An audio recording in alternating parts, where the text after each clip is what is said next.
Sup, guys. We're here for the YugiohCouncil. Welcome to a brand new top 10 countdown.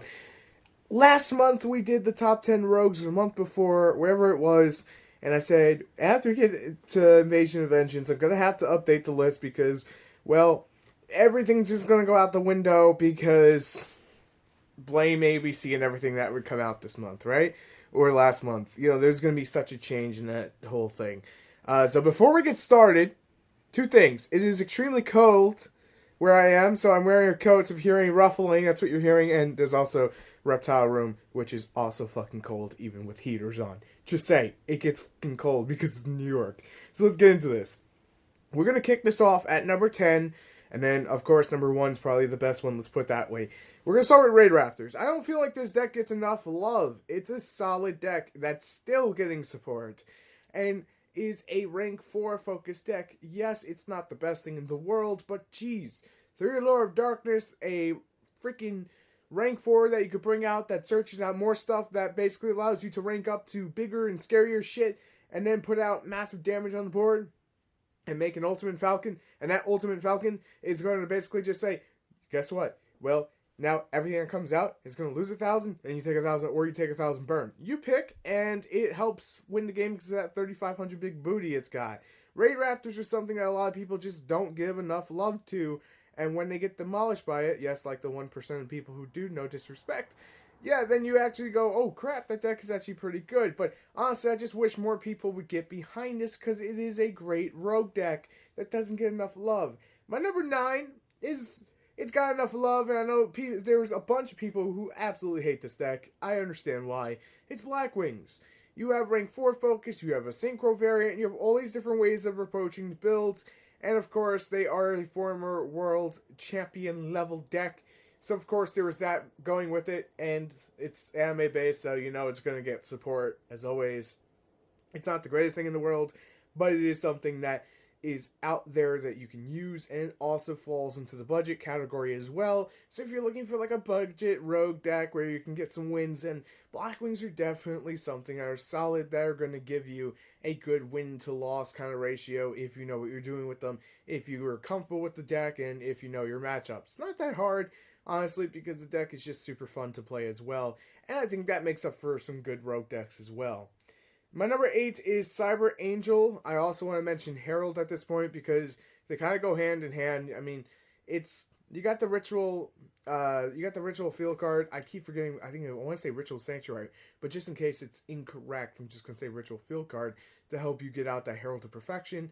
And the biggest drawback to this whole deck is that if you don't have an Honest, you have a hard time jumping over something that has 3,000 attack points, because it's got 3,000 attack points, and it's pretty much, well, how do I deal with that now? Now, granted, there are easy ways for you to jump over that, but not nearly as common as, you know, you would with other matches, other decks on this whole list. But I had to mention Cyber Angels because they're still a great deck, and I want to see what happens in the near future now that Saphira has a new best friend with that card that came out of Invasion Vengeance, but again, a lot of people not really paying attention to it. Number 7, Magispectors. Tied to the Brethren, anyone? You know how I keep going back to that card and saying that card is goddamn good? Yeah, that's pretty much why.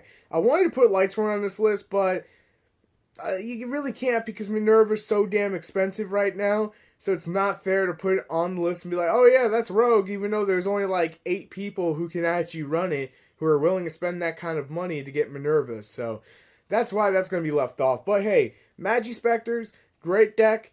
Made better with Ties of the Brethren. They're really unaffected by the hit of Kryn. Their ABC matchup can go either which way. Most likely to the ABC, player. We're in a format, let's be honest, we're in a format where if you win the dice roll and you have a good setup that says you can't play Yu-Gi-Oh! Or whatnot, then you pretty much have won the game. That's just how it is, and why a lot of people are hating on this format. And why a lot of people are just like, I don't enjoy the format right now when they're really honest about it, to be fair. My number 6 has to go to Gishiki. I know I put it on the budget list before. I'd say Gishiki or Train Shadol, but I really just find myself liking Gishiki after we brought it up a few times, after you guys definitely brought it up. I was like, you know what? This deck is actually pretty cool. And it's still super powerful. It's a ritual deck. So, again, on these lists, I tried to differentiate different decks, styles, and whatnot for the list. But Kashiki are budget friendly, and they're super duper fun combos where they endlessly go back to what they summoned before without really losing any resources. And of course, salvage is a thing that this deck can use, and all of its surge power is just ridiculous. But I don't really have too much to say about Kashiki because the last 5 are really what's going to eat up this video, to be completely honest with each and every one of you.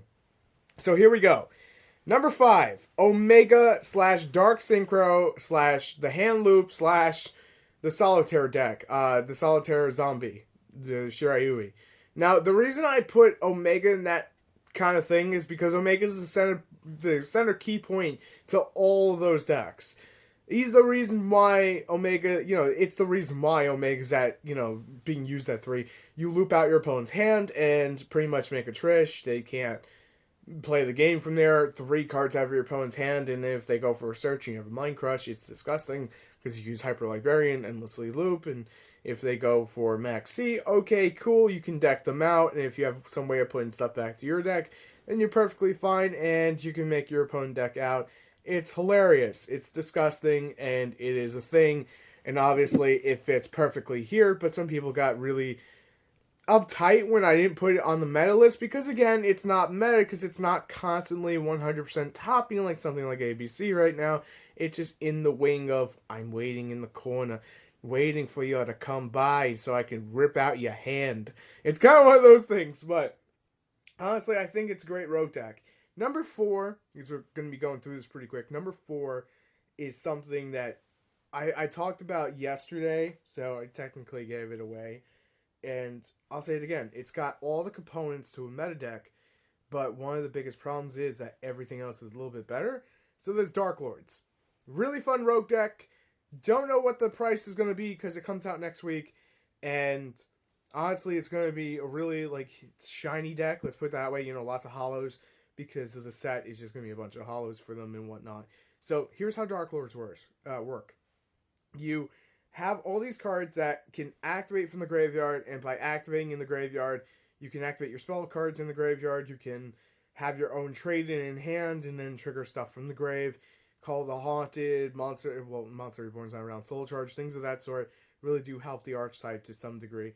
And then, of course, you have the Archlord Christia, the Vanity's Fiend to end off on, so your opponent can't special summon, because that's just how the format is. I'm being completely fair and honest here. It sucks. They're the Dark Fairies, but it's cool that the deck got to branch out. I'm trying not to recite everything I said yesterday, because that would be kind of irrelevant to the people who already saw that video and be like, Ryu, why are you reciting what you said then? Because Ryu ran out of ideas there, okay? Ryu's an old man. Dark Lords, in all seriousness, they just allow you to just utilize your graveyard for their spell cards, their search power cards, and whatnot.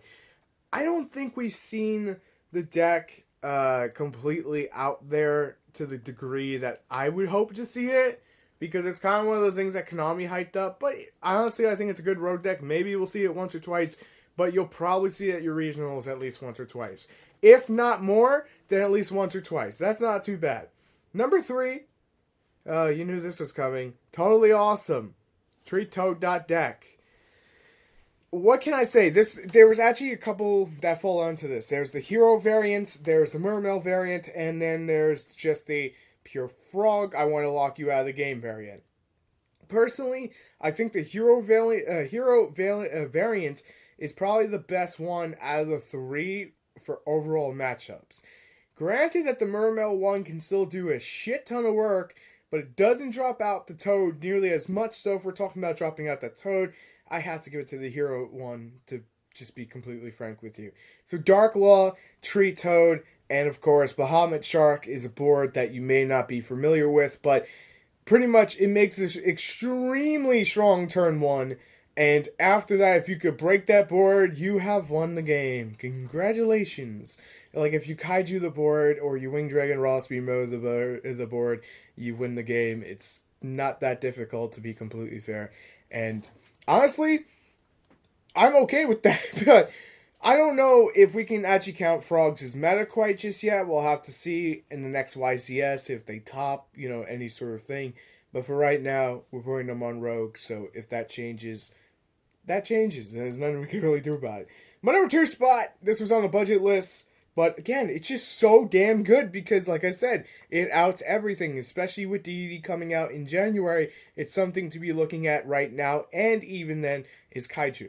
Whether you play Pure, the Grey Dell, however you want to play the deck, there's plenty of variants that you're not limited to one thing. There's Zodiac Kaiju, there's Blue Eyes Kaiju, there's ABC Kaiju.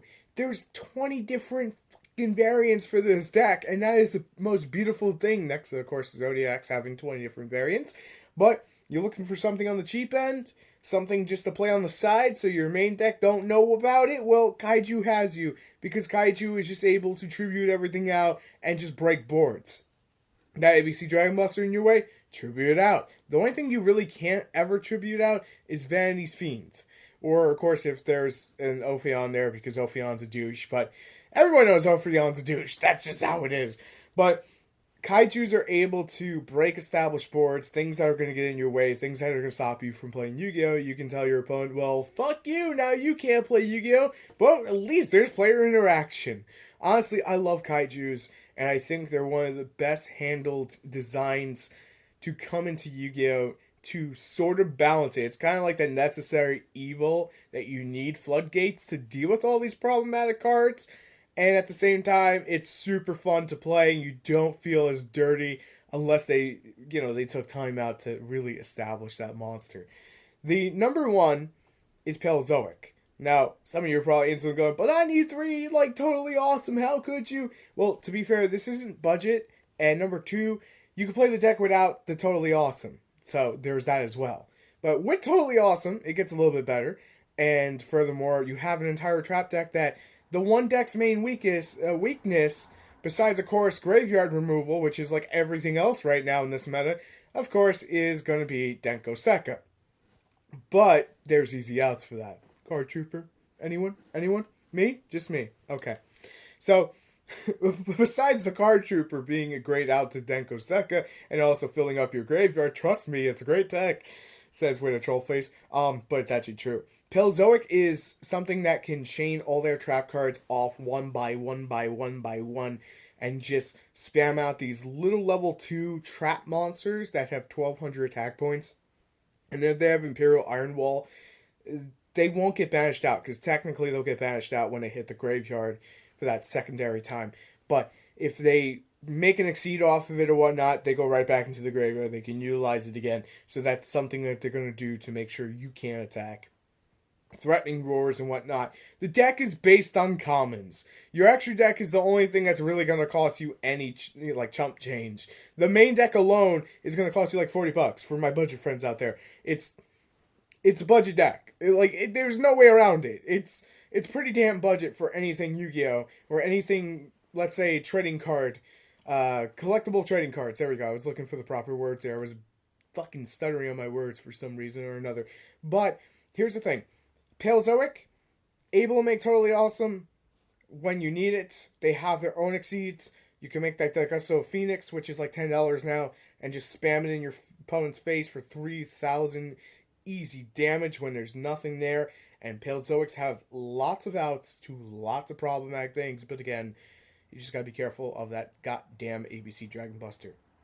That's the one thing you're gonna have to be careful about when playing this deck. But I really do recommend it, and I really do honestly believe that to be the best rogue deck right now. My personal favorite from this list is still Kaiju. But Paleozoic is number 2 for me, I'm not gonna lie, even though I hate making totally awesome and dropping player interaction. But it is what it is. Welcome to Yu-Gi-Oh! 101. Enjoy your stay, Ryu. So anyways, I just want to say thank you guys for taking time out of your day for watching this video. If you enjoy the content, you're brand new, help us out with the YouTube algorithm by liking the video, dropping a comment, subscribing for more. Because that's, if you don't understand what the algorithm is, it's basically the program that YouTube uses for when videos get out there and channels get out there so we can grow and make more content. That's always a great thing, just... It's a thank you, if you want to help us out. That's all I'll say. But thank you guys so much for watching. I'm going to go where it's warm now. Till next time, peace.